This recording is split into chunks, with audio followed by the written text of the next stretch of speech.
देश पहली बार कोरोना काल के संकट से जूझ रहा है, तो उधर इसका असर देश की आर्थिक गतिविधियों से लेकर राजनीतिक और धार्मिक भावनाओं पर भी पड़ा है। देश में जनवरी में कोरोना ने दस्तक दी, जिसके बाद ऐसा कोई वर्ग नहीं रहा जो कि इससे अछूता रहा हो। खासतौर पर दुनिया की धार्मिक भावनाओं पर इसका सीधा असर देखा जा रहा है। पिछले कई महीनों से एक तो भगवान के पट बंद है, तो वहीं अब दूसरी ओर नवरात्रों में भी भक्तों को उनके आराध्य देव के दर्शन नहीं हो पा रहे हैं। माता की आराधना करने वाले भक्तों की पूजा पाठ में विशेष भक्ति होती है। अपनी मनोकामनाएं पूरी करने के लिए भक्तगण माता की विशेष आराधना इन दिनों में करते हैं, जिसमें 9 दिनों तक बिना अन्न जल ग्रहण किए भी माता की आराधना करते हैं। तो उधर कुछ भक्त माता को खुश करने के लिए अखंड ज्योत जलाते हैं। वहीं मंदिरों में माता का विशेष श्रृंगार और विधि विधान से पूजा पाठ होती है। इस बार निगम चुनाव भी नवरात्र के बाद हो रहे हैं। ऐसे में भक्तगण माता की विशेष आराधना में पार्टी की टिकट से लेकर जीत तक की मन्नत तक कर रहे हैं। हालांकि जो तस्वीर बाजारों की अमूमन तौर पर पहले देखी जाती रही है, वो जरूर नहीं है। घरों में भी पूजा पाठ पर कोरोना काल का साया दिखता है, तो बाजारों पर तो इसकी छाया पूरी तरह से है। ऐसे में भक्त से लेकर व्यापारी तक मायूस जरूर है। पत्थर को भगवान का दर्जा देने वाला इंसान अब अपने आराध्य को भावनात्मक रूप से मना रहा है और इन नवरात्रों में कोरोना खात्मे के साथ अपनी मिन्नतें कर रहा है। ब्यूरो रिपोर्ट, जन टीवी न्यूज।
शारदीय मायनों में खास हैं। सबसे बड़ा मायना तो ये है कि इस बार कोरोना काल में शारदीय नवरात्र पड़े हैं। दूसरा इस वजह से कि ग्रह नक्षत्रों की जो स्थिति बनी है, उनमें फिलहाल जो एस्केप हम बटन, हालात एक देख रहे हैं सेकंड, उसमें एक मिनट, अलग-अलग वर्गों एस्केप पर का बटन अलग-अलग तरह कहाँ का गया इसका बेटा, मुझको प्रभाव दिखाई देखने नहीं। को हाँ, दिख मिलेगा। गया। हम नहीं बातचीत नहीं, करेंगे, एस्केप हमारे का साथ बटन, पंडित पुरुषोत्तम गौड़ जी फिलहाल इस एक चर्चा मिनट, में जुड़े हुए हैं। नहीं ज्योतिष एक आचार्य पंडित मिनट, पुरुषोत्तम एस्केप गौड़ का जी, आपका बटन बहुत-बहुत स्वागत तो है। इसमें इसके नहीं दिख रहा अलावा मेरे को। हमारे साथ बरखा शाह जी हैं, गृहिणी के तौर पर जुड़ी हुई हैं, और नीतू भट्ट जी हैं, समाज सेवी के तौर पर अच्छा हमारे हाँ, साथ मिल इस गया। चर्चा हाँ में ठीक है, शामिल अब इसको हैं। मिनिमाइज कर दूं गौड़ क्या? साहब, सबसे पहले मैं आपके पास आना चाहूँगा। मिनिमाइज इस माइनस से बार होगा का ना? जो शारदीय नवरात्र हाँ, है, हो गया, बाकी ठीक जो है। अब शारदीय नवरात्र पहले आते रहे हैं, उससे हाँ, ग्रह नक्षत्रों की स्थिति में किस तरह से खास है? हाँ, हाँ, मिल गया। एक एरो सबसे बना हुआ पहले ऊपर की सभी तरफ। दर्शकों के लिए नवरात्र की हाँ, हार्दिक किया। हार्दिक शुभकामनाएं। सबको बहुत बहुत शुभकामनाएं। आपको बता दें कि 58 वर्ष के बाद ये नवरात्रा विशेष है। उसका कारण है कि ज्योतिषीय ग्रहों के आधार पर देखा जाता है तो शनि अपनी राशि में, मकर राशि में, स्वराशि में है, और बृहस्पति देव धनु राशि, स्वराशि में है, जो कि 58 वर्षों के बाद ऐसा संयोग देखने को मिल रहा है। साथ ही आज विशेष यह है कि आज सर्वार्थ सिद्धि योग है, और नवरात्रा शनिवार और मंगलवार को जब माता आती है तो आप देखिए ये ठीक नहीं होता, क्योंकि हम जब घट स्थापना शनिवार या मंगलवार को करते हैं तो फिर पड़ोसी देशों से थोड़ा सा आशंकित सा माहौल बनता है। इसलिए नवरात्रा शुभ भी है, बड़े शुभ हैं, बड़े संयोग लेके आए, मगर कुछ ठीक भी नहीं है। तो क्योंकि ठीक इसलिए नहीं है, इस बार नवरात्रा जो 9 दिन के हैं वो 8 दिन में संपन्न हो रहे हैं। 9वीं और 10वीं तिथि एक ही दिन में संपन्न हो रही है। तो ये इसका है। प्रशांत जी, मैं आपको बता दूं कि हर साल आश्विन मास के शुक्ल पक्ष की प्रतिपदा से नवरात्र शुभारंभ होता है, मगर इस बार अधिक मास का जो महीना रहा, इसलिए 1 महीने बाद ये नवरात्रा इस बार हम कर रहे हैं। जी। पंडित जी, एक और सवाल, क्योंकि कोरोना काल में हम पहली बार देख रहे हैं कि उस विधि विधान से लोग पूजा नहीं कर पा रहे हैं, तो कई तरह की शंकाएं उनके जहन में हैं। उन सवालों के साथ मैं आपके पास लौटना चाहूंगा। कोरोना काल में क्योंकि अलग-अलग वर्ग है, वो अपनी जो आराधना करता है माँ की, उनके लिए अलग-अलग तरह का उनकी युक्ति होती है, अलग-अलग तरह का वो उपाय करते हैं, और अलग-अलग तरह की उनकी इच्छाएं होती हैं जो माता से पूजा के साथ मांगते हैं। हमारे साथ इस वक्त नीतू भट्ट जी जुड़ी हुई हैं। नीतू जी, आज आप समाज सेवी हैं, समाज सेवा से आपका लंबा सरोकार है। इस बार माता का जो पूजा का विधि विधान है, जैसा बताया कि कुछ अलग है, 58 वर्ष में पहली बार ऐसा योग आया है। आपके जहन में कई बार ये सवाल आए होंगे, कुछ ऐसे सवाल जो कि कोरोना काल से भी जुड़े हुए होंगे कि हम किस तरह से पूजा करेंगे, और अगर हमने मंदिर में दर्शन नहीं किए, और जिस तरह से हम परिवार के साथ पहले पूजा करते थे, मोहल्ले की जो महिलाएं होती थी, कॉलोनी की जो महिलाएं होती थी, उनके साथ हम सब बैठकर एक उसका सामूहिक आयोजन करते थे, उनको लेकर आपके जहन में सवाल जरूर रहा होगा कि अगर हम उस तरीके से पूजा नहीं कर पाए तो क्या उसका पूरा फल हमें मिलता है? कुछ ऐसे सवाल है, क्योंकि पंडित जी हमारे साथ मौजूद है, हो सकता है उसका कोई उचित निदान भी उनकी तरफ से सुझा दिया जाए।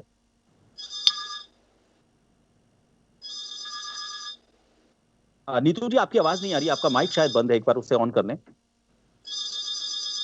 नमस्कार प्रभात जी, और आपको भी नमस्कार। ये बात आप बिल्कुल सही कह रहे हैं, सही कह रहे हैं कि जब कोरोना काल चल रहा है और इस दौरान बहुत सारी चीजें हम उतने विधि विधान के अनुसार पूजा और कई अन्य कार्य नहीं कर पा रहे हैं, और लेकिन उस कारण से एक चीज हमेशा दिमाग में रहती है कि अगर ये नवरात्रे हैं, अगर हम घर में पूजा कर लें और महिलाएं जैसे इकट्ठे होकर हम लोग एटलीस्ट सारे 9 दिन ना रख के अगर हम पहला और आखिरी रख लें, तो उससे ऐसा तो नहीं कि हमें उसका कोई भगवान हमें उसका कुछ इफेक्ट हमारे ऊपर गलत पड़ेगा। ऐसा दिमाग में कई बार आता है। हम मेरे आसपास जो जितनी महिलाएं मुझसे मिलती हैं वो बोलती हैं कि हम अभी, क्योंकि अभी हम सभी को बाहर जाने की परमिशन दी गई है, लेकिन सोशल डिस्टेंसिंग मेंटेन करनी है, रेगुलर हम बाहर नहीं जा सकते। अगर आप मार्केट में जाते हैं तो आप सामान खरीदते हैं, थोड़ा सा डर भी रहता है, लेकिन सामान खरीद के आप आ रहे हैं, घर में ही पूजा करनी पड़ रही है, मंदिर जाने क्योंकि अभी मंदिर खुले हैं और वो आपको दूर रहना पड़ता है। तो पंडित जी से मैं जानना चाहूंगी, क्या ऐसा तो नहीं कि हम अगर अपनी पूजा घर में ही कर रहे हैं और प्रॉपर उतने विधि विधान के साथ नहीं कर पा रहे जितना हम हर साल करते थे? हम मंदिर में जाते थे और रात को भी हमारे भजन कीर्तन हुआ करते थे, तो अगर उस तरह का अगर हम नहीं कर पाए तो मन में कई महिलाओं के रह जाती है, शंका रह जाती है, क्योंकि हम महिलाएं हर चीज को अपने घर परिवार के साथ जोड़कर देखती हैं। तो ये लगता है कि देखिए कल अगर कुछ हमारे साथ गलत हो जाता है तो हमें लगता है कि शायद हमने इस बार नवरात्रों की पूजा ठीक से नहीं की थी, शायद इसी वजह से हो गया। तो मैं पंडित जी से जानना चाहूंगी, कुछ ऐसा तो नहीं कि हम अगर घर में करें, क्योंकि हम सबने निर्णय तो कर ही लिया है कि हम घर पे ही करेंगे, वो हमारे लिए सेफ है। तो आपके अनुसार इसके लिए आप क्या सोचते हैं? देखिए प्रशांत जी, बहुत अच्छा यहाँ प्रसंग रखा है। ये बात ठीक है कि जो नवरात्रे हैं वो घर में ही स्थापना की जाती है, और आदि काल से, प्राचीन काल से ही नवरात्रा का जो घट स्थापना की जाती है वो घर में होती है। इसलिए नवरात्रा की पूजन के दौरान सामूहिक पूजा का जो आनंद है वो एक अलग है। मगर जो घर में आप पूजन कर रहे हैं तो वहाँ घट स्थापना करते हैं, और घट स्थापना के नीचे शुद्ध मिट्टी में जौ मिला करके उसे फिर कलश को स्थापित करते हैं। तो कलश में 33 करोड़ देवी देवताओं का वास होता है। या तो आप देखिए अग्नि में हम सारे देवताओं को स्वाहा स्वाहा वहां आह्वान करते हैं, या फिर जल से जल में आह्वान करते हैं। तो इस प्रकार से जो कलश में जल भर के, भूपिंड आकार का जो कलश है, इसमें जल भर करके जो स्थापित किया है, तो आपको बता दें कि आपके घर में भावे ही देवा वित्ते तस्मात् भावे ही कारणम, भगवान भाव के भूखे होते हैं। आपकी श्रद्धा, आपका विश्वास।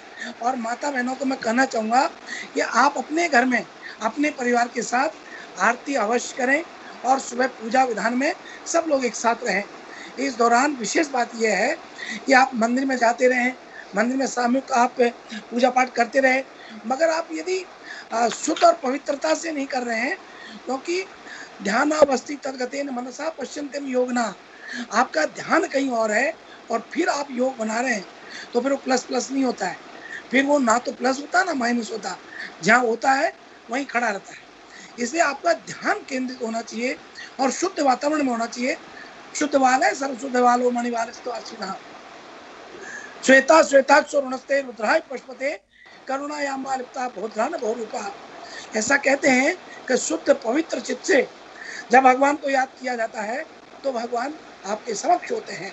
इसलिए आप मंदिरों में जहाँ नहीं जा पा रहे हैं, कोई बात नहीं, अपना आंख बंद करके ध्यान करेंगे तो मंदिर का परिदृश्य आपके सामने होता है। जिसका नाम लेते हैं हम वो याद आता है। तो भगवान आपके कुल के देवता, आपके इष्ट देवता या जो भी आराध्य आपके हैं, उनको आप भाव से, मन से, श्रद्धा से, विश्वास से पूजन कीजिए। आपको उतना ही लाभ होगा जितना मंदिरों में जाने से होगा। जी जी, हमारे साथ बरखा शाह जी भी जुड़ी हुई है, उनसे भी हम चर्चा करेंगे। लेकिन मेरे ज़हन में खुद के एक सवाल आ रहा था पंडित जी। नवरात्र यानी कि शांति, आनंद और ऊर्जा, एक तरह से इसका एक त्रिकोण बनता है और इसमें हम बहुत अलग-अलग अनुभूतियाँ करते हैं। जो पूजा की विधि होती है, पूजा का जो विधान होता है, उसमें मान लीजिए मैं एक व्यापारी हूँ, या फिर मेरा इस वक्त चूंकि चुनावी माहौल चल रहा है और मैं राजनीति में जाना चाहता हूं, महिला होने के नाते या पुरुष होने के नाते, लेकिन अभी लोगों से संपर्क नहीं हो पाएगा उस तरीके से। मैं लोगों के बीच में जाकर अभी उस तरह से उनके जो समस्याएं हैं उनको सरोकार नहीं कर पाऊंगा, लेकिन फिर भी मैं चाहता हूं कि राजनीति में सफलता मुझे अच्छे तरीके से मिले। इन हालात में राजनीति से जुड़े लोगों के लिए पूजा का कोई विशेष विधान आपको नजर आता है? क्योंकि आपने बताया कि 58 वर्ष बाद अगर ऐसा संयोग बन रहा है तो उसका पूरा फायदा राजनीति में जाने वाले लोग उठाना चाहेंगे। देखिए, आपने बहुत अच्छा प्रसंग रखा है, क्योंकि आप बड़े बुद्धिमान व्यक्ति हैं और सभी दर्शकों को लाभ पहुंचाना चाहते हैं। ये बहुत अच्छी बात है प्रशांत जी। देखिए, राजनीति में जो युवा, बुजुर्ग या बहन जो पार्षद का चुनाव अभी आ रहे हैं, क्योंकि आज नामांकन हुए हैं और सोमवार को और होने हैं, तो जो राजनीति में जाना चाहते हैं, राजनीति में सफलता लेना चाहते हैं, पहले तो उन सभी भाइयों को जिन्होंने पार्षद का चुनाव लड़ रहे हैं, उन्हें टिकट मिल गया है और अपना नामांकन दाखिल कर रहे हैं, उनको बहुत बहुत शुभकामनाएं। मगर यहाँ सफलता लेने के लिए माता रानी का पहले स्वरूप, प्रथम स्वरूप नव दुर्गा का शैलपुत्री है, हिमालय राज की पुत्री है। जैसे उन्होंने घोर तपस्या पहाड़ों की, उसी प्रकार से यहाँ आपको राजनीति में एक तपस्या है, तपस्या के रूप में करें, लेकिन बहुत ज़्यादा समय नहीं दे करके केवल माता रानी को लाल पुष्प सुबह अर्पण करके अपने कार्य में जाएं, आपको सफलता मिलेगी। और लाल पुष्प के साथ चुनरी यदि उड़ाते हैं माता रानी को तो और भी पवित्र और प्लस होता है, पवित्र कार्य प्लस प्लस होता है।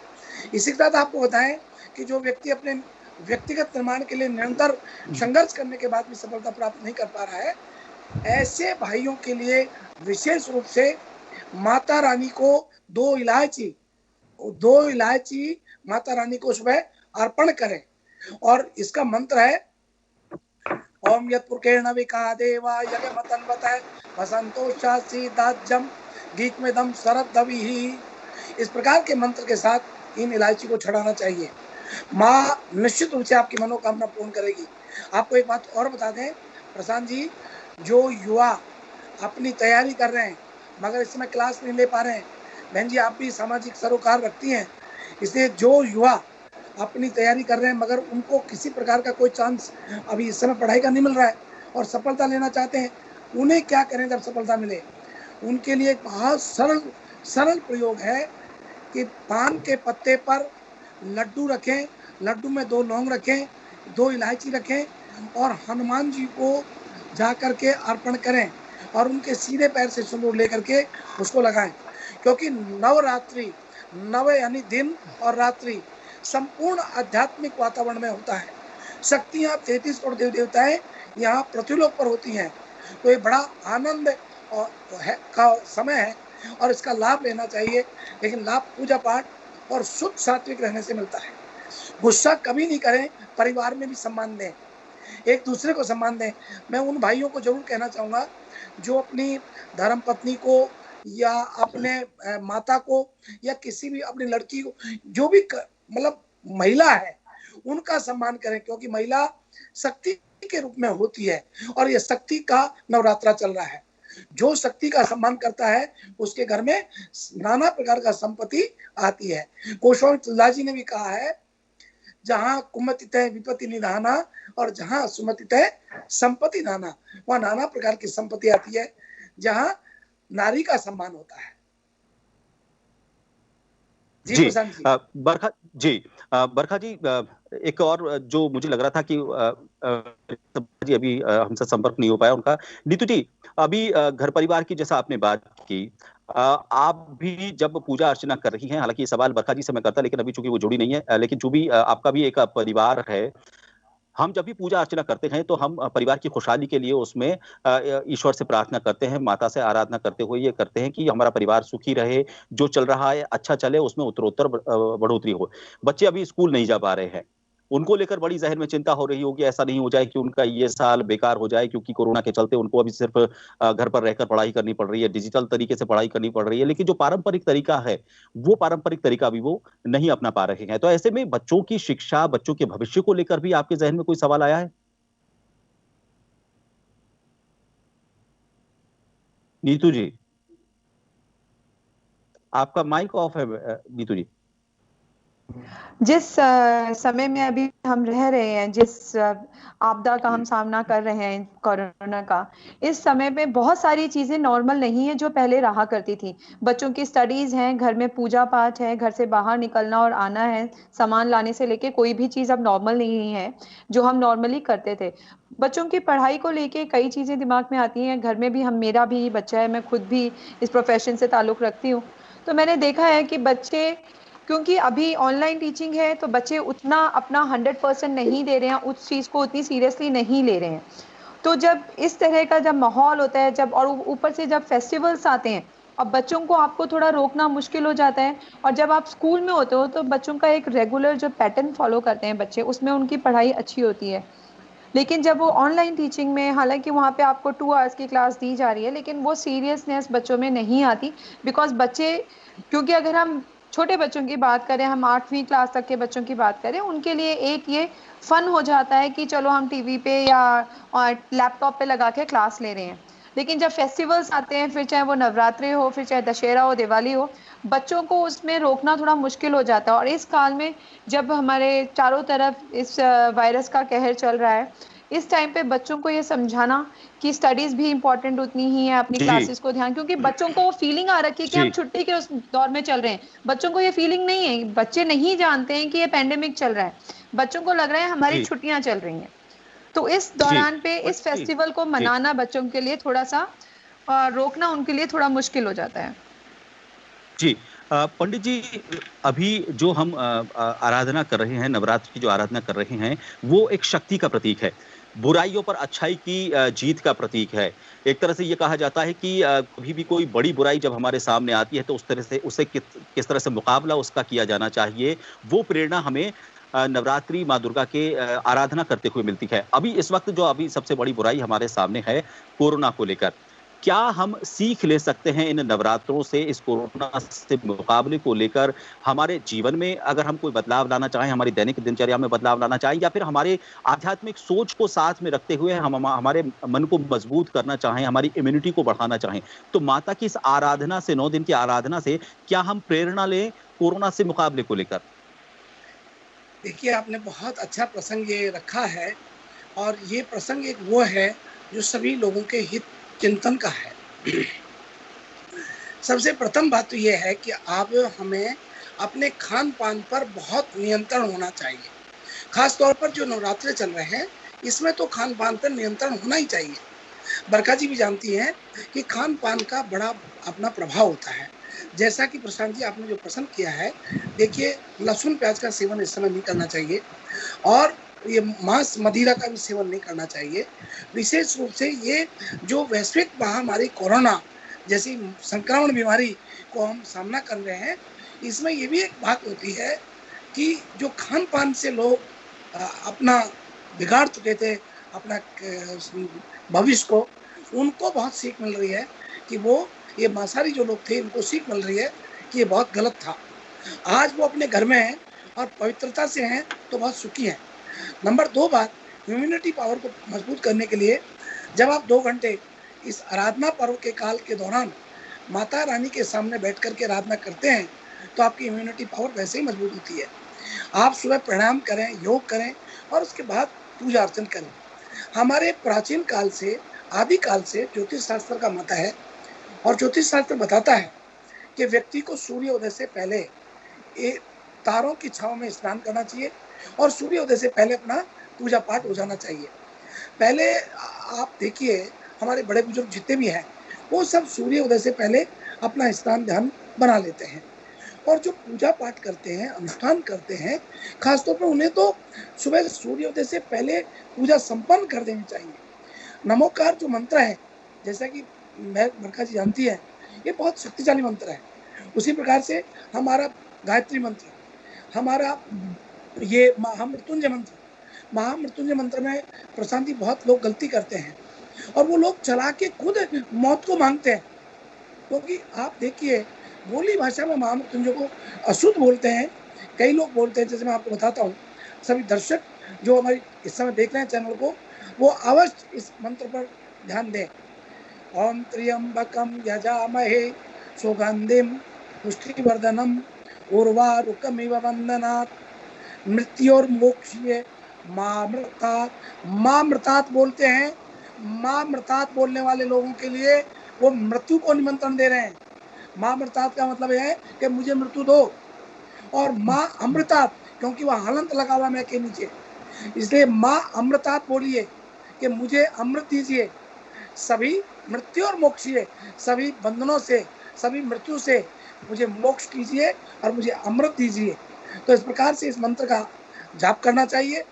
साथ ही आपको बता दें कि दुर्गा सप्तशती के पाठ कर रहे हैं उनके लिए पूरा दुर्गा सप्तशती का नियमित पाठ करें। जो हनुमान चालीसा कर रहे हैं, रामायण कर रहे हैं, जो नवप्रायण कर रहे हैं 9 दिन के अंदर, उनके लिए विशेष नवप्रायण के दौरान अपना दोहा के साथ संपुट अवश्य लगाएं। संपुट क्या लगाएं? आपदाम अपहर्तारम दातारम सर्व संपदाम लोकाभिरामम त्रैरामम भूयो भ्यो नमाम्यहम्। आपदा, समस्त आपदाओं को दूर कीजिए। आपदा मप हरतारम, मप यानी मेरी हरतारम, दातारम दाता है, सर्व संसार के दाता है। ऐसे राम से हम प्रार्थना कर रहे हैं। आपदा मप हरतारम दातारम सर्व संपदाम लोकाभिरामम श्रीरामम भूयो भ्यो नमाम्यहम्। हे भगवान, सभी कष्टों को दूर कीजिए, सबका कल्याण कीजिए, सबका भला कीजिए।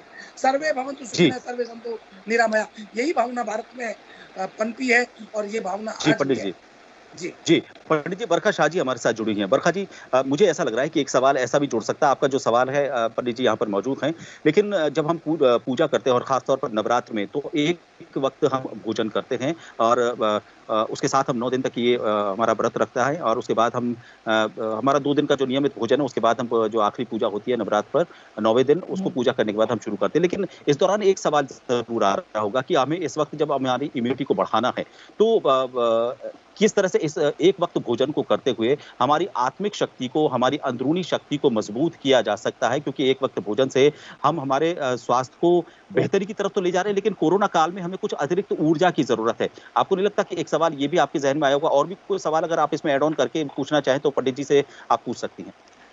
हाँ, सबसे पहले पंडित जी आपको प्रणाम करती हूँ। आयुष्मान। हाँ, धन्यवाद।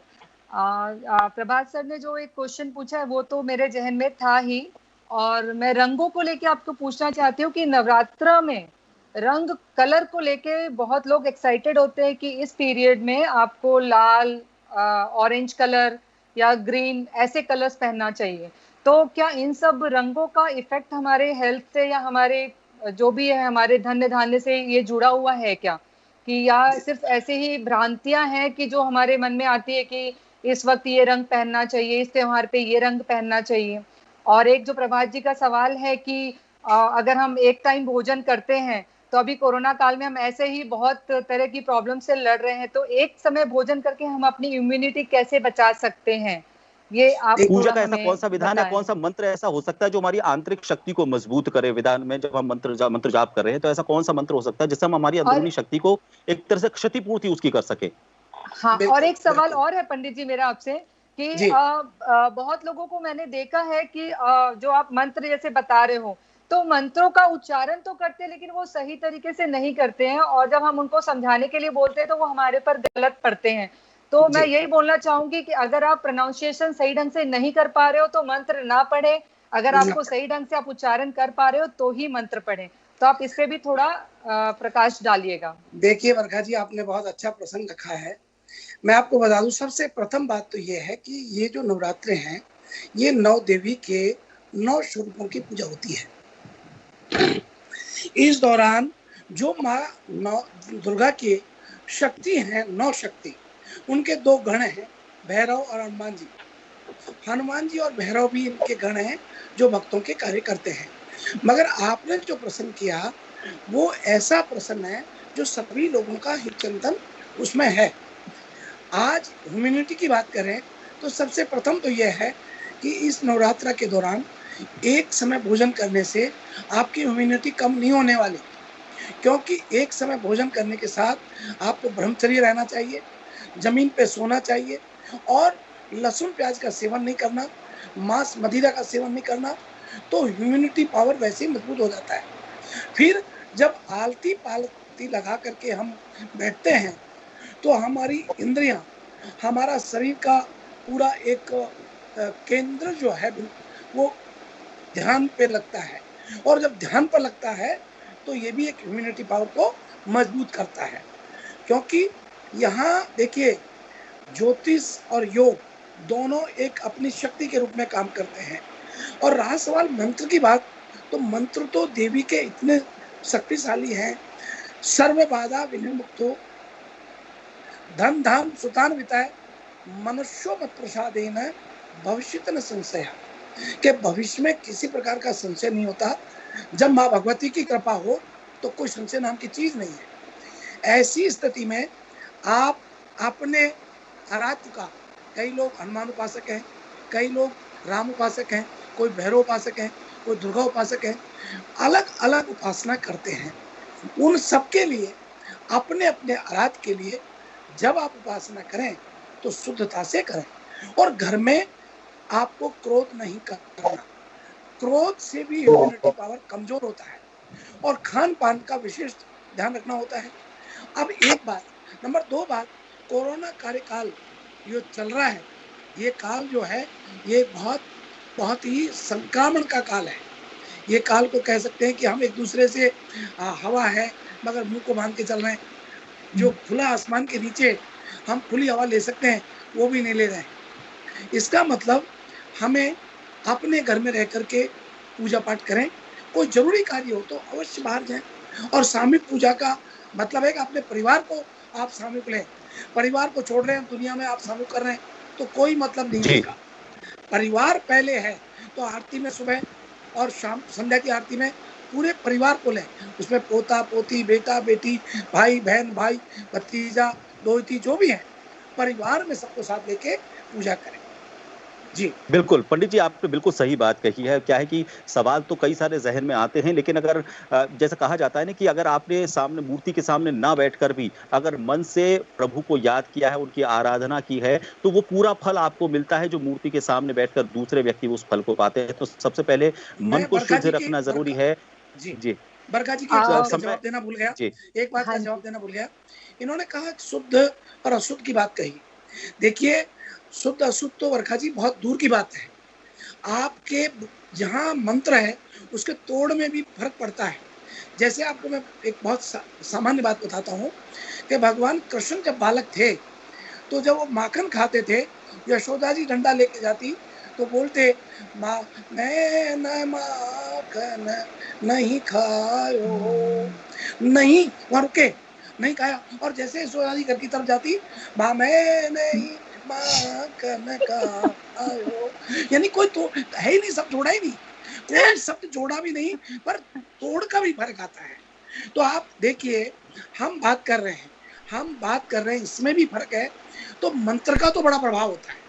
मंत्र में तो जी, आपको कविता थोड़ी कर रहे हैं, मंत्र है। मंत्र का प्रभाव, जैसे मंत्र है, मंत्र के हिसाब से बोलना चाहिए। यदि मंत्र के बिल्कुल, हिसाब से आप नहीं चले तो उसका प्रभाव अहित भी कर सकता है। जब हित करता है बिल्कुल तो सही है। अहित भी करता है। शायद भट्ट जी, बहन भट्ट जी जो है वो कुछ कहना चाहती है। हाँ जी पंडित जी, मैं ये कहना चाह रही थी कि देखिए आपने जो चीज बताई वो बिल्कुल सही बताई, और मैं आशा करती हूँ जितनी भी बहनें हम सबको सुन रही हैं वो सारा इस पे अमल करेंगी। मुझे एक जी, दिमाग में एक सवाल आ रहा समय था पंडित समय जी, बहुत कम जैसे है। जी, जल्दी पूछिएगा, थोड़ा हाँ समय कम पड़ रहा हाँ, है। जी, शादियां जो आजकल हो रही हैं, क्योंकि जब मैं जाती हूँ और महिलाओं से मिलती हूँ वो कहते हैं कि हम ना लड़का देख रहे हैं, लेकिन काफी टाइम से शायद ये कोरोना काल की वजह से हमें सही मुहूर्त नहीं मिल पा रहा है या समय ठीक, और हम उतने विधि, और जिनको मिल गया वो कहते हैं हम इतने विधि विधान से नहीं कर पाएंगे, हम उसको कम लोगों में कर पाएंगे या 2 लोग ही आएंगे। और फिर जब पंडित जी भी आते हैं तो वो भी बोलते हैं कि हम उतने विधि विधान ना करके, उतना ना करके, चलो आप यही की ले ही आओ, इतने जी, से ही कर जी। देंगे। तो इसमें एक संतुष्टि का वो नहीं आता कि हम पूछें कि हाँ हमने शादी तो करवा दी, लेकिन उतना संतुष्टि नहीं आती है उतनी। तो वो मेरा एक देखिए जी, सवाल है, अगर इस साल में अगर हम ये कर रहे हैं तो आप क्या सजेस्ट देखिए करते हैं इस चीज देखिए के लिए? देखिए सबसे पहले तो यह है कि ये इस कार्यकाल, इस दौरान जो शादी हो रही है वो ऐतिहासिक शादी हो रही है, उसको जी, जीवन भर याद करेंगे। और जब उनके बच्चे होंगे जी, तो कहेंगे कि हमारी शादी में एक बीमारी आई थी। तो सबसे पहले तो ये है कि बहुत कोई बात नहीं, मगर विधान जो है, पूजा का विधान है भट्ट जी, वो तो पूरा विधान होना चाहिए। क्योंकि फेरे में सप्तपदी होती है और सप्तपदी पूरी नहीं होती है तो फिर फेरे कैसे? फेरे का विधान तो कोई भी महाराज, कोई भी आचार्य, कोई भी गुरुजन, कोई भी शास्त्री, कोई कंजूसी नहीं करता है। यस। हम लोग कंजूसी कराने का प्रयास करते हैं, मगर वो नहीं बिल्कुल सही करते, है। हम हम प्रयास जी, करते हैं। जी जी। और एक ये बात कही भी जाती है कि ये हर बुराई अपने साथ एक अच्छाई लेकर आती है। मैं तो ये कहता हूँ कि हम कम लोगों के साथ शादी कर रहे हैं, कम लोगों के साथ, मेहमानों के साथ शादी कर रहे हैं, तो जो पहले आडंबर बहुत ज़्यादा अब हो गया है शादियों में, वो आडंबर एक तरह से इस बहाने खत्म होगा। जो व्यर्थ के खर्चे हैं, वो खत्म होंगे जब लगेगा कि परिवार के घनिष्ठ जो लोग हैं, वो ही इस शादी में शामिल हों, और जो बिना फालतू के जो खर्चे हो रहे हैं, जिनकी ज़रूरत नहीं है, वो भी कम हो रहे हैं। और ये बात बिल्कुल सही है कि अभी कोरोना काल में जो नवरात्र का ये पर्व आ रहा है, सबकी ये मन की इच्छा है कि हमें उसका पूरा फल मिले, और मन का पूरा फल पाने के लिए हमारी वाणी का शुद्ध होना ज़रूरी है, हमारे मन का शुद्ध होना ज़रूरी है, हमारे वातावरण आस-पास जो है उसको शुद्ध रखना ज़रूरी है, और यही बात पंडित जी भी कह रहे हैं। तो नवरात्र की आप सभी को एक बार फिर शुभकामनाएँ। खास खबर में अ, आप सभी का जुड़ने के लिए बहुत-बहुत धन्यवाद। दीजिए इजाज़त। जय नमस्कार। श्री जय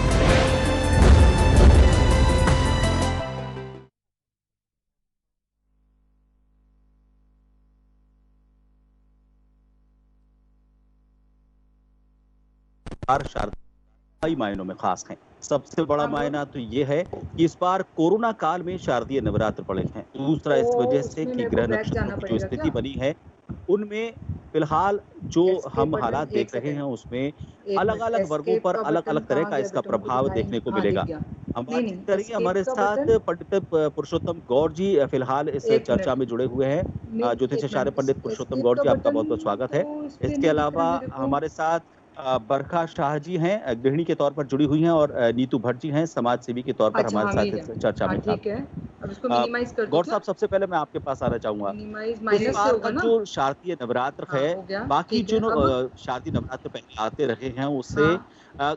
ग्रह नक्षत्रों की स्थिति में किस तरह से खास है? हाँ, हाँ, मिल गया। एक एरो सबसे बना हुआ पहले ऊपर की सभी तरफ। दर्शकों के लिए नवरात्र की हाँ, हार्दिक किया। हार्दिक शुभकामनाएं। सबको बहुत बहुत शुभकामनाएं। आपको बता दें कि 58 वर्ष के बाद ये नवरात्रा विशेष है। उसका कारण है कि ज्योतिषीय ग्रहों के आधार पर देखा जाता है तो शनि अपनी राशि में, मकर राशि में, स्वराशि में है, और बृहस्पति देव धनु राशि, स्वराशि में है, जो कि 58 वर्षों के बाद ऐसा संयोग देखने को मिल रहा है। साथ ही आज विशेष यह है कि आज सर्वार्थ सिद्धि योग है, और नवरात्रा शनिवार और मंगलवार को जब माता आती है तो आप देखिए ये ठीक नहीं होता, क्योंकि हम जब घट स्थापना शनिवार या मंगलवार को करते हैं तो फिर पड़ोसी देशों से थोड़ा सा आशंकित सा माहौल बनता है। इसलिए नवरात्रा शुभ भी है, बड़े शुभ हैं, बड़े संयोग लेके आए हैं, मगर कुछ ठीक भी नहीं है। तो क्योंकि ठीक इसलिए नहीं है, इस बार नवरात्रा जो 9 दिन के हैं वो 8 दिन में संपन्न हो रहे हैं। 9वीं और 10वीं तिथि एक ही दिन में संपन्न हो रही है। तो ये इसका है। प्रशांत जी, मैं आपको बता दूं कि हर साल आश्विन मास के शुक्ल पक्ष की प्रतिपदा से नवरात्र शुभारंभ होता है, मगर इस बार अधिक मास का जो महीना रहा, इसलिए 1 महीने बाद ये नवरात्रा इस बार हम कर रहे हैं। जी। पंडित जी, एक और सवाल, क्योंकि कोरोना काल में हम पहली बार देख रहे हैं कि उस विधि-विधान से लोग पूजा नहीं कर पा रहे हैं, तो कई तरह की शंकाएँ उनके ज़हन में हैं। उन सवालों के साथ मैं आपके पास लौटना चाहूँगा। कोरोना काल में, क्योंकि अलग-अलग वर्ग है, वो अपनी जो आराधना करता है माँ की, उनके लिए अलग-अलग तरह का उनकी युक्ति होती है, अलग-अलग तरह का वो उपाय करते हैं, और अलग-अलग तरह की उनकी इच्छाएँ होती हैं, जो माता से पूजा के साथ माँगते हैं। हमारे साथ इस वक़्त नीतू भट्ट जी जुड़ी हुई हैं। नीतू जी, आज आप समाज सेवी हैं, समाज सेवा से आपका लंबा सरोकार है। इस बार माता का जो पूजा का विधि विधान है, जैसा बताया कि कुछ अलग है, 58 वर्ष में पहली बार ऐसा योग आया है। आपके ज़हन में कई बार ये सवाल आए होंगे, कुछ ऐसे सवाल जो कि कोरोना काल से भी जुड़े हुए होंगे, कि हम किस तरह से पूजा करेंगे, और अगर हमने मंदिर में दर्शन नहीं किए, और जिस तरह से हम परिवार के साथ पहले पूजा करते थे, मोहल्ले की जो महिलाएं होती थी, कॉलोनी की जो महिलाएं होती थी, उनके साथ हम सब बैठकर एक उसका सामूहिक आयोजन करते थे, उनको लेकर आपके ज़हन में सवाल ज़रूर रहा होगा कि अगर हम उस तरीके से पूजा नहीं कर पाएँ, तो क्या उसका पूरा फल हमें मिलता है? कुछ ऐसे सवाल है, क्योंकि पंडित जी हमारे साथ मौजूद है, हो सकता है उसका कोई उचित निदान भी उनकी तरफ से सुझा दिया जाए।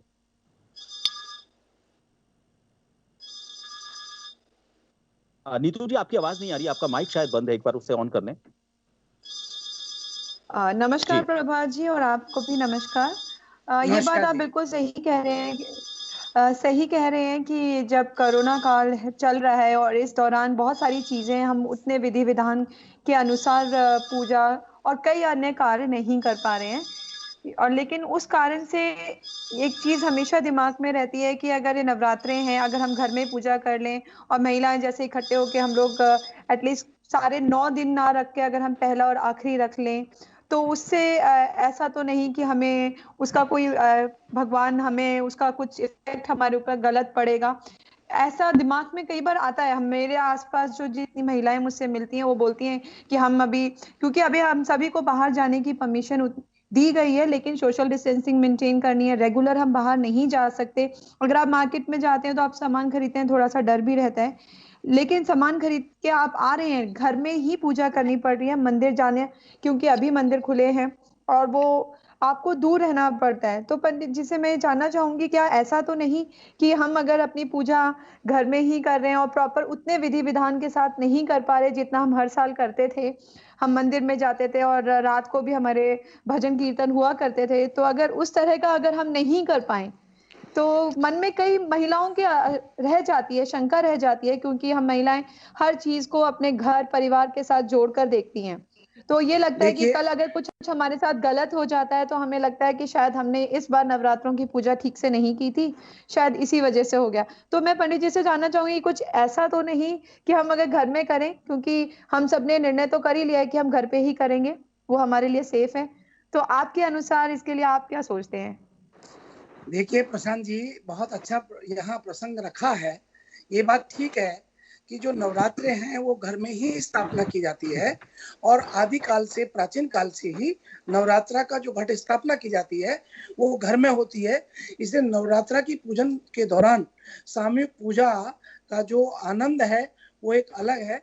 मगर जो घर में आप पूजन कर रहे हैं तो वहाँ घट स्थापना करते हैं, और घट स्थापना के नीचे शुद्ध मिट्टी में जौ मिला करके उसे फिर कलश को स्थापित करते हैं। तो कलश में 33 करोड़ देव देवताओं का वास होता है। या तो आप देखिए अग्नि में हम सारे देवताओं को स्वाहा स्वाहा वहां आह्वान करते हैं, या फिर जल से जल में आह्वान करते हैं। तो इस प्रकार से जो कलश में जल भर के, भूपिंड आकार का जो कलश है, इसमें जल भर करके जो स्थापित किया है, तो आपको बता दें कि आपके घर में भावे ही देवा वित्ते तस्मात् भावे ही कारणम, भगवान भाव के भूखे होते हैं। आपकी श्रद्धा, आपका विश्वास। और माता बहनों को मैं कहना चाहूँगा कि आप अपने घर में अपने परिवार के साथ आरती अवश्य करें, और सुबह पूजा विधान में सब लोग एक साथ रहें। इस दौरान विशेष बात यह है कि आप मंदिर में जाते रहें, मंदिर में सामूहिक आप पूजा पाठ करते रहें, मगर आप यदि शुद्ध और पवित्रता से नहीं कर रहे हैं, क्योंकि ध्यानावस्थि तद्गतेन मनसा पश्यन्त्यम योगिनः, आपका ध्यान कहीं और है और फिर आप योग बना रहे हैं, तो फिर वो प्लस प्लस नहीं होता है, फिर वो ना तो प्लस होता ना माइनस होता, जहाँ होता है वहीं खड़ा रहता है। इसलिए आपका ध्यान केंद्रित होना चाहिए और शुद्ध वातावरण में होना चाहिए। शुद्ध वाल है, सर्वशुद्ध वालो मणिवालस्तो आसीनः, श्वेता श्वेताक्षरुणस्ते रुद्राय पशुपते करुणायाम्बा लिप्ता बहुध्रान बहुरूपा। ऐसा कहते हैं कि शुद्ध पवित्र चित्त से जब भगवान को याद किया जाता है तो भगवान आपके समक्ष होते हैं। इसलिए आप मंदिरों में जहाँ नहीं जा पा रहे हैं, कोई बात नहीं, अपना आंख बंद करके ध्यान करेंगे तो मंदिर का परिदृश्य आपके सामने होता है। जिसका नाम लेते हैं हम वो याद आता है। तो भगवान आपके कुल के देवता, आपके इष्ट देवता या जो भी आराध्य आपके हैं, उनको आप भाव से, मन से, श्रद्धा से, विश्वास से पूजन कीजिए। आपको उतना ही लाभ होगा जितना मंदिरों में जाने से होगा। जी जी। हमारे साथ बरखा शाह जी भी जुड़ी हुई है, उनसे भी हम चर्चा करेंगे, लेकिन मेरे ज़हन में खुद के एक सवाल आ रहा था पंडित जी। नवरात्र यानी कि शांति, आनंद और ऊर्जा, एक तरह से इसका एक त्रिकोण बनता है और इसमें हम बहुत अलग-अलग अनुभूतियाँ करते हैं। जो पूजा की विधि होती है, पूजा का जो विधान होता है, उसमें मान लीजिए मैं एक व्यापारी हूँ, या फिर मेरा इस वक्त चूंकि चुनावी माहौल चल रहा है और मैं राजनीति में जाना चाहता हूं, महिला होने के नाते या पुरुष होने के नाते, लेकिन अभी लोगों से संपर्क नहीं हो पाएगा उस तरीके से। मैं लोगों के बीच में जाकर अभी उस तरह से उनके जो समस्याएं हैं उनको सरोकार नहीं कर पाऊंगा, लेकिन फिर भी मैं चाहता हूं कि राजनीति में सफलता मुझे अच्छे तरीके से मिले। इन हालात में राजनीति से जुड़े लोगों के लिए पूजा का कोई विशेष विधान आपको नजर आता है? क्योंकि आपने बताया कि 58 वर्ष बाद अगर ऐसा संयोग बन रहा है तो उसका पूरा फायदा राजनीति में जाने वाले लोग उठाना चाहेंगे। देखिए, आपने बहुत अच्छा प्रसंग रखा है, क्योंकि आप बड़े बुद्धिमान व्यक्ति हैं और सभी दर्शकों को लाभ पहुंचाना चाहते हैं। ये बहुत अच्छी बात है। प्रशांत जी, देखिए, राजनीति में जो युवा, बुजुर्ग या बहन जो पार्षद का चुनाव अभी आ रहे हैं, क्योंकि आज नामांकन हुए हैं और सोमवार को और होने हैं, तो जो राजनीति में जाना चाहते हैं, राजनीति में सफलता लेना चाहते हैं, पहले तो उन सभी भाइयों को जिन्होंने पार्षद का चुनाव लड़ रहे हैं, उन्हें टिकट मिल गया है और अपना नामांकन दाखिल कर रहे हैं, उनको बहुत बहुत शुभकामनाएं। मगर यहाँ सफलता लेने के लिए माता रानी का पहले स्वरूप, प्रथम स्वरूप नव दुर्गा का शैलपुत्री है, हिमालय राज की पुत्री है। जैसे उन्होंने घोर तपस्या पहाड़ों की, उसी प्रकार से यहाँ आपको राजनीति में एक तपस्या है, तपस्या के रूप में करें, लेकिन बहुत ज्यादा समय नहीं दे करके केवल माता रानी को लाल पुष्प सुबह अर्पण करके अपने कार्य में जाएं आपको सफलता मिलेगी। और लाल पुष्प के साथ चुनरी यदि उड़ाते हैं माता रानी को तो और भी पवित्र और प्लस होता है, पवित्र कार्य प्लस प्लस होता है। इसी के साथ आपको बताएं कि जो व्यक्ति अपने व्यक्तिगत निर्माण के लिए निरंतर संघर्ष करने के बाद भी सफलता प्राप्त नहीं कर पा रहा है, ऐसे भाइयों के लिए विशेष रूप से माता रानी को दो इलायची माता रानी को सुबह अर्पण करें। और इसका मंत्र है ओम यत्पुरुषेण विका देवा यज्ञमतन्वतः वसंतोषासी दाज्यम गीतमेदम शरदविहि। इस प्रकार के मंत्र के साथ इन इलायची को चढ़ाना चाहिए। माँ निश्चित रूप से आपकी मनोकामना पूर्ण करेगी। आपको एक बात और बता दें प्रशांत जी, जो युवा अपनी तैयारी कर रहे हैं मगर इस समय क्लास नहीं ले पा रहे हैं, बहन जी आप भी सामाजिक सरोकार रखती हैं, इसलिए जो युवा अपनी तैयारी कर रहे हैं मगर उनको किसी प्रकार का कोई चांस अभी इस समय पढ़ाई का नहीं मिल रहा है और सफलता लेना चाहते हैं, उन्हें क्या करें जब सफलता मिले? उनके लिए एक बहुत सरल प्रयोग है कि पान के पत्ते पर लड्डू रखें, लड्डू में 2 लौंग रखें, 2 इलायची रखें और हनुमान जी को जा कर के अर्पण करें और उनके सीधे पैर से सिंदूर लेकर के उसको लगाएं। क्योंकि नवरात्रि, नव यानी दिन और रात्रि संपूर्ण आध्यात्मिक वातावरण में होता है। शक्तियाँ 33 करोड़ देवी देवताएं यहाँ पृथ्वीलोक पर होती हैं, तो ये बड़ा आनंद का समय है और इसका लाभ लेना चाहिए। लेकिन लाभ पूजा पाठ और शुद्ध सात्विक रहने से मिलता है।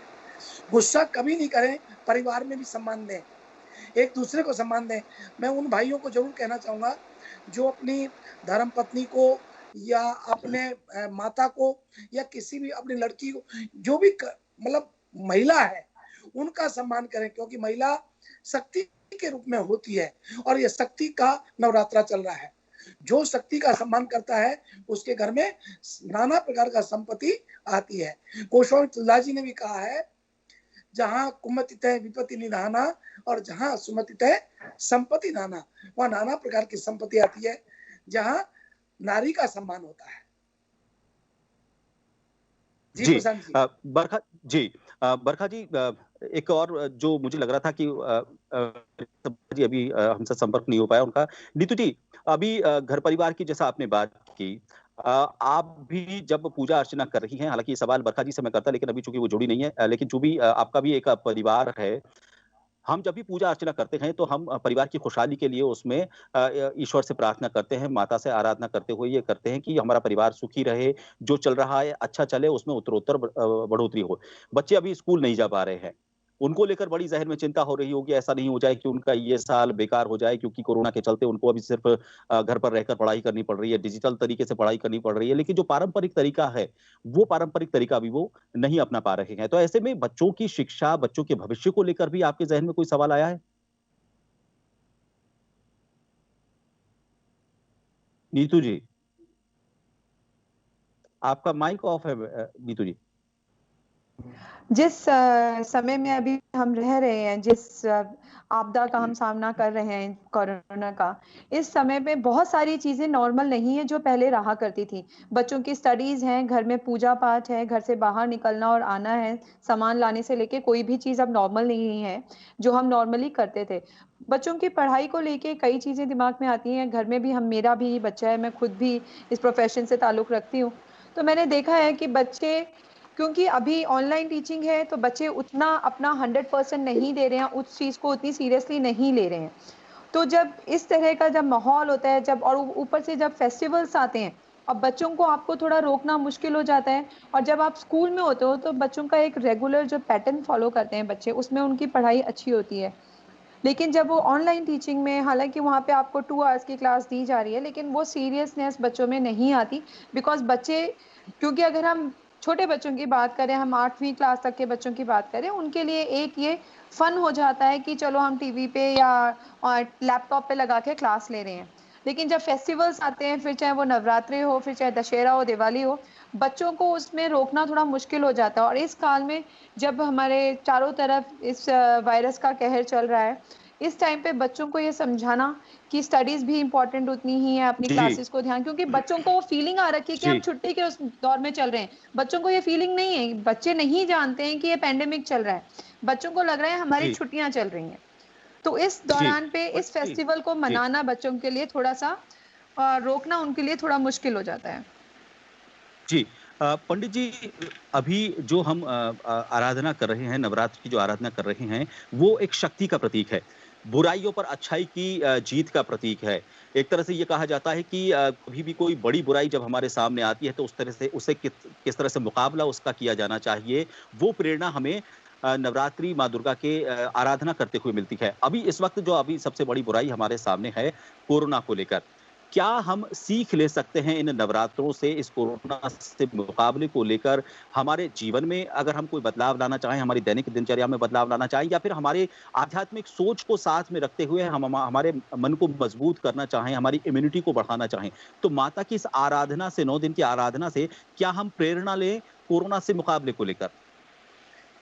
देखिए, आपने बहुत अच्छा प्रसंग ये रखा है और ये प्रसंग एक वो है जो सभी लोगों के हित चिंतन का है।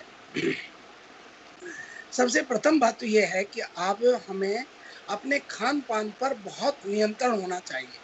खास तौर पर जो नवरात्रे चल रहे हैं, इसमें तो खान-पान पर नियंत्रण होना ही चाहिए। बरका जी भी जानती हैं कि खान-पान का बड़ा अपना प्रभाव होता है। जैसा कि प्रशांत जी आपने जो प्रश्न किया है, देखिए लहसुन प्याज का सेवन इस समय नहीं करना चाहिए और ये मांस मदिरा का भी सेवन नहीं करना चाहिए। विशेष रूप से ये जो वैश्विक महामारी कोरोना जैसी संक्रमण बीमारी को हम सामना कर रहे हैं, इसमें ये भी एक बात होती है कि जो खान-पान से लोग अपना बिगाड़ चुके थे, अपना भविष्य को, उनको बहुत सीख मिल रही है कि वो ये मांसाहारी जो लोग थे, इनको सीख मिल रही है कि ये बहुत गलत था। आज वो अपने घर में हैं और पवित्रता से हैं, तो बहुत सुखी हैं। नंबर 2 बात, इम्यूनिटी पावर को मजबूत करने के लिए जब आप 2 घंटे इस आराधना पर्व के काल के दौरान माता रानी के सामने बैठ कर के आराधना करते हैं, तो आपकी इम्यूनिटी पावर वैसे ही मजबूत होती है। आप सुबह प्राणायाम करें, योग करें और उसके बाद पूजा अर्चन करें। हमारे प्राचीन काल से, आदि काल से ज्योतिष शास्त्र का मत है और ज्योतिष शास्त्र बताता है कि व्यक्ति को सूर्योदय से पहले तारों की छांव में स्नान करना चाहिए और सूर्योदय से पहले अपना पूजा पाठ हो जाना चाहिए। पहले आप देखिए हमारे बड़े बुजुर्ग जितने भी हैं, वो सब सूर्योदय से पहले अपना स्नान ध्यान बना लेते हैं और जो पूजा पाठ करते हैं, अनुष्ठान करते हैं, खासतौर पर उन्हें तो सुबह सूर्योदय से पहले पूजा संपन्न कर देनी चाहिए। नमोकार जो मंत्र है, जैसा कि मैं बरका जी जानती है, ये बहुत शक्तिशाली मंत्र है। उसी प्रकार से हमारा गायत्री मंत्र, हमारा ये महामृत्युंजय मंत्र, महामृत्युंजय मंत्र में प्रशांति बहुत लोग गलती करते हैं और वो लोग चला के खुद मौत को मांगते हैं, क्योंकि आप देखिए बोली भाषा में महामृत्युंजय को अशुद्ध बोलते हैं। कई लोग बोलते हैं, जैसे मैं आपको बताता हूँ, सभी दर्शक जो हमारी इस समय देख रहे हैं चैनल को, वो अवश्य इस मंत्र पर ध्यान दें। ओम त्र्यंबकम यजामहे सुगंधिम पुष्टिवर्धनम उर्वारुकमिव वंदनात् मृत्योर्मोक्ष्ये मामृतात्। मामृतात् बोलते हैं, मामृतात् बोलने वाले लोगों के लिए वो मृत्यु को निमंत्रण दे रहे हैं। मामृतात् का मतलब है कि मुझे मृत्यु दो, और माँ अमृतात् क्योंकि वह हलंत लगा हुआ मैं के नीचे, इसलिए माँ अमृतात् बोलिए कि मुझे अमृत दीजिए, सभी मृत्यु और मोक्षीय, सभी बंधनों से, सभी मृत्यु से मुझे मोक्ष कीजिए और मुझे अमृत दीजिए। तो इस प्रकार से इस मंत्र का जाप करना चाहिए। साथ ही आपको बता दें, जो दुर्गा सप्तशती के पाठ कर रहे हैं उनके लिए पूरा दुर्गा सप्तशती का नियमित पाठ करें। जो हनुमान चालीसा कर रहे हैं, रामायण कर रहे हैं, जो नवप्राण कर रहे हैं 9 दिन के अंदर, उनके लिए विशेष नवप्राण के दौरान अपना दोहा के साथ संपुट अवश्य लगाएं। संपुट क्या लगाएं? आपदाम अपहर्तारम दातारम सर्व संपदाम लोकाभिरामम त्रैरामम भूयो भूयो नमाम्यहम्। आपदा, समस्त आपदाओं को दूर कीजिए। आपदा मप हरतारम, मप यानी मेरी हरतारम, दातारम दाता है, सर्वलोक सर्व संसार के दाता है। ऐसे राम से हम प्रार्थना कर रहे हैं, आपदा मप हरतारम दातारम सर्व संपदाम। उसी कराने का प्रयास करते हैं, मगर वो बिल्कुल भी सही है। हम प्रयास जी करते हैं। जी, और एक ये बात कही भी जाती है कि ये हर बुराई अपने साथ एक अच्छाई लेकर आती है। मैं तो ये कहता हूँ कि हम कम लोगों के साथ शादी कर रहे हैं, कम लोगों के साथ, मेहमानों के साथ शादी कर रहे हैं, तो जो पहले आडंबर बहुत ज़्यादा अब हो गया है शादियों में, वो आडंबर एक तरह से इस बहाने खत्म होगा। जो व्यर्थ के खर्चे हैं, वो खत्म होंगे जब लगेगा कि परिवार के घनिष्ठ जो लोग हैं, वो ही इस शादी में शामिल हों, और जो बिना फालतू के जो खर्चे हो रहे हैं, जिनकी ज़रूरत नहीं है, वो भी कम हो रहे हैं। और ये बात बिल्कुल सही है कि अभी कोरोना काल में जो नवरात्र का ये पर्व आ रहा है, सबकी ये मन की इच्छा है कि हमें उसका पूरा फल मिले, और मन का पूरा फल पाने के लिए हमारी वाणी का शुद्ध होना ज़रूरी है, हमारे मन का शुद्ध होना ज़रूरी है, हमारे वातावरण आस-पास जो है उसको शुद्ध रखना ज़रूरी है, और यही बात पंडित जी भी कह रहे हैं। तो नवरात्र की आप सभी को एक बार फिर शुभकामनाएँ। खास खबर में आप सभी का जुड़ने के लिए बहुत-बहुत धन्यवाद। दीजिए इजाज़त। जय नमस्कार। श्री जय